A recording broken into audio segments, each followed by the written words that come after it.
Hi guys, Assalamu alaikum. This is Noman, and today I'm here with my second episode of circuit repair lesson. You can say that this is a lesson 2 of the circuit repairing series. So in the previous lesson we talked about some basic electronics components, and that will be leading from our initial lesson from the power supplies, and they are the main things that give the power to the circuit board. So now I'm here with a more detailed video on the power supplies. I have given you the small overview in the last my video. So here I will be giving you a full description that why there are two type of transform supplies are used, and what are the basic issues in them, and how you have to rectify these things. So initially I am coming here with the number one. We have you all know that transformer is the power supply is the thing that convert the AC power to DC, and all our circuits are running on the DC power. Our ICs are designed to run on the DC power, maximum of the ICs. So here we will be going on number 8, that is transformer based power supply. In the previous lesson I just told you that initially in the circuits, if you take old circuits, you will see that there are power based transformer based power supply, and that are very rigid. But the issue is that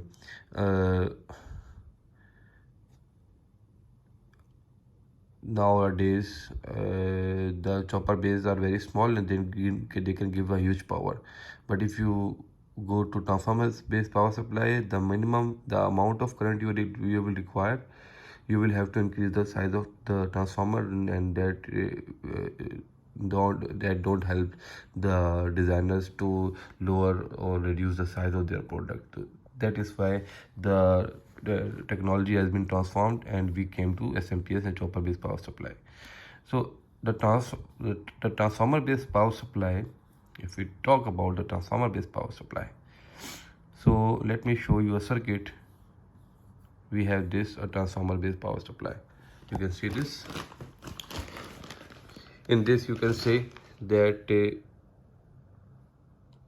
this is the output minus V plus V, because this is the voltage output. So in any of the transformer based power supply, there will be a simple circuit in which the power will go from transformer. It will go into the primary coil of the transformer. See, it is wait, you can see it is written here 115 or 30 volt input, or output is 12 volt 0.26 amperes. Okay, it depends on if you will give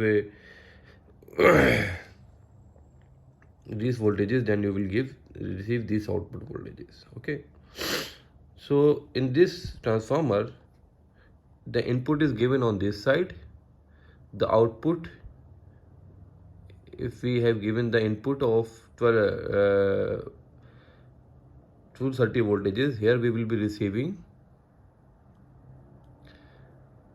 12 voltages, 12.6 voltages, and these voltages from here are fed to this bridge rectifier. From bridge rectifier, it will give output. You know, bridge rectifier has 4 pins, 2 for AC and 2 for minus plus DC. So the input from the transformer will go to this bridge rectifier.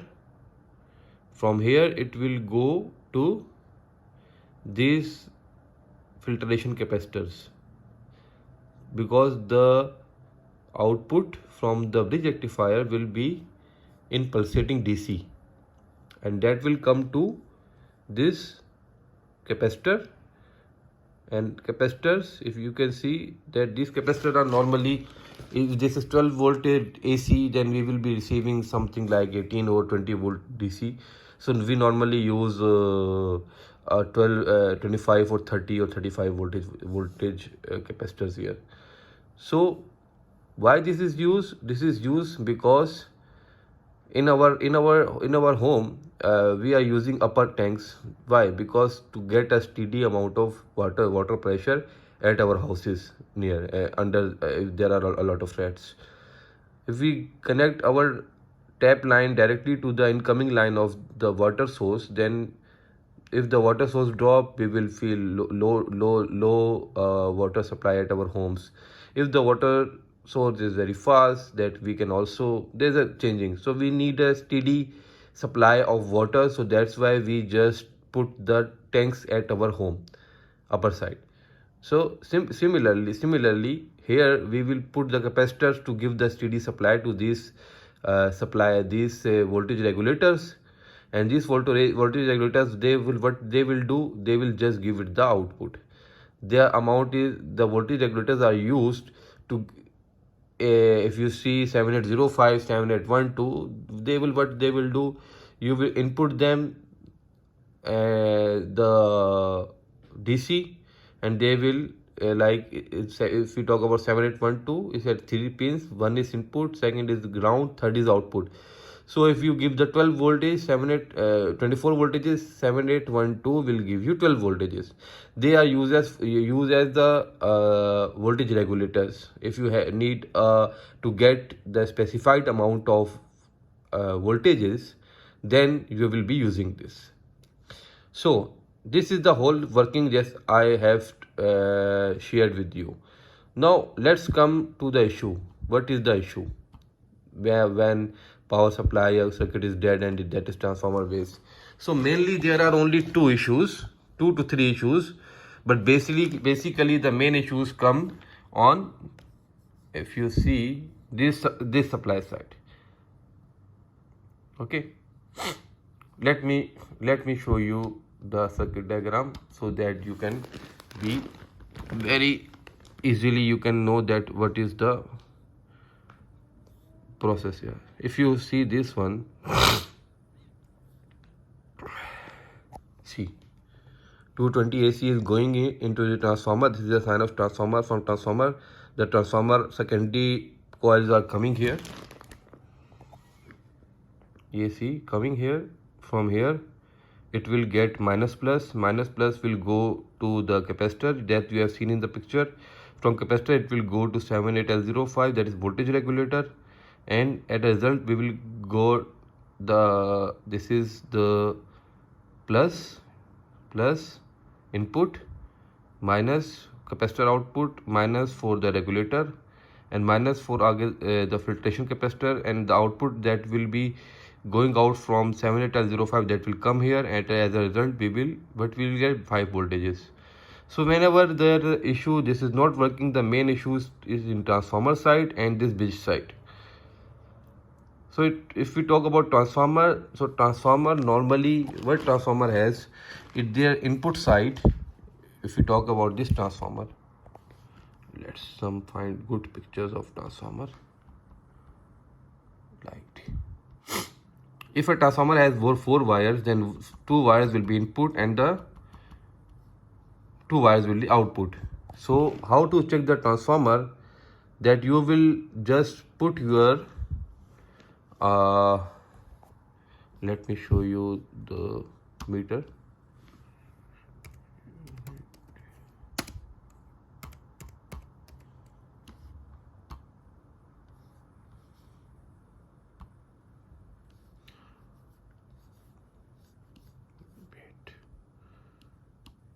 Here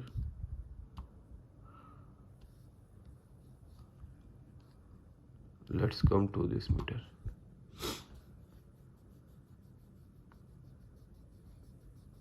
This is a unity meter that I normally use. That is the best meter we have. You can use Sloop one. So what we will do,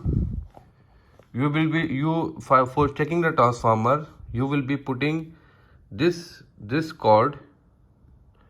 This is ohm side. This cord to 20K or 2000K. Okay. If we talk about the transformer, their input that is a step down transformer, their input winding has much resistance than output winding. So normally in transformer what happens, their input side blown off, that is not giving you the continuity.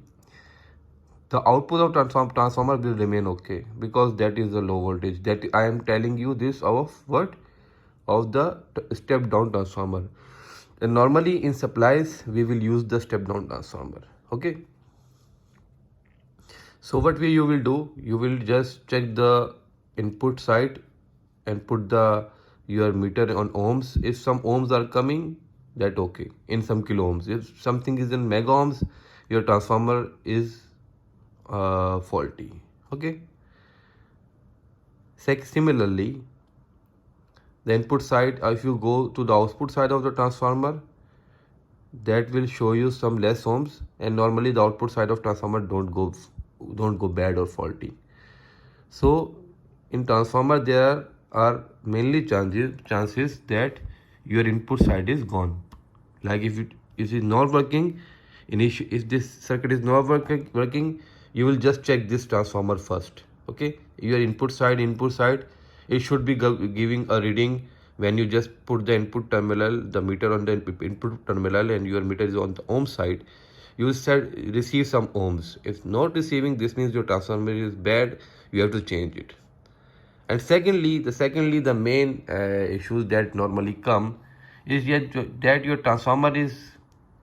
You can also check by giving the supply to the circuit and putting the meter to this AC side, AC 600, 200, and you can check by putting the cord at the output of the transformer, and if it is giving the voltages, then it is okay. Then this means that input side is gone. The second culprit that come into the power supply issues is the bridge rectifier. Bridge rectifier has 4 pins, 2 pins for the AC input and 2 pins for the DC output. So normally what happens, that bridge rectifier goes wrong. What is the process of this bridge rectifier? You will input the bridge rectifier, the AC current, it will give you the DC output current. And how to know that this is faulty? You will just switch your meter. You have to just switch your meter to diode section. This diode section. There are 2 sections, continuity and diode. You will just switch to diode section, and you have 1 pin here, 1 pin here in common, and this V ohm MA side. Okay, voltage ohm and milliampere side don't connect here. The black will be here and the red will be here. Okay, you will be putting on the diode, and secondly, what you will do initially, you will just put 1 lead here and one black or red anywhere in this side. When you just put here, you should not be receiving any value. You should not be receiving any value on the on the this side. But normally what happens, I just told you, the problem is people are checking it, and as a result what they get some ohmic value here, very less ohms. This is why, because the output of the transformer is directly coming to the bridge input, and that is AC, and they will feel like, oh, our bridge rectifier has been shorted, because the output of the transformer is coming directly to these sides, these 2 pins. So this you will have to, this is always mandatory, that you have to check the bridge rectifier by soldering it out of the circuit. After that you will check, you will not receiving any value this side. And coming on the second side, you will check this pair also. Normally this came in round shape bridge rectifier. It came in strip side size like that, and it also came in SMD size. So the bridge came in a lot of sizes. You should have idea how to detect the size, the wires. So normally, if you talk here, that is, just check the one pair, that is okay. If you're giving any of the value after you soldered it out, just change that value and move on. Just bring the new one. After this, same, put the diode on the diode mode and check these two. Here you will also swipe red here, black here. On the second time you will put red here, black here. So here you will do same, red here, black here, and then black here, red here. At any instance you should be getting value of diodic value, that is from 0.4 to 0.8. You should be getting the diodic value at any one pair combination, either minus here, plus here, minus here. If you get the value on single side, this means the bridge is okay. But if you get a multiple values on this side also and other side also, that is the bridge rectifier is faulty. After that, this is are the two things that normally go faulty. You will check the capacitor, and capacitor is easy to check. That will I will show you in other videos. This capacitor, the capacitor issues.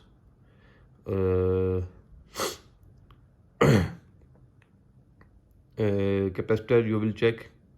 Capacitor normally check, we put our meter to short with beeps, and we will just check by putting it on its terminals, capacitor terminals, and it will be shorted and discharging values. Normally this capacitor don't goes faulty. If again you have changed the supply, that is not working, just put here the voltage regulator, change it, and after that it will work. So this is a comprehensive video on the transformer based power supply. I hope you like it. On the next section we will be going to how to check and repair the chopper based power supply. So till here, this is from today lesson. We will be teaching you how to go towards the chopper based supply in other lesson. So please watch this video full, and if you have any questions, just ask me. Just like these videos. I'm making these videos that you will like, you will be liking it, you will viewing it. If you have any question, you can just ask me from in the comment box. If you want any video, you can ask in the comment box. So like my page, subscribe like my channel, subscribe my channel, press the bell icon, so whenever I just post a new video you will be just watching it. Thank you. Allah Hafiz.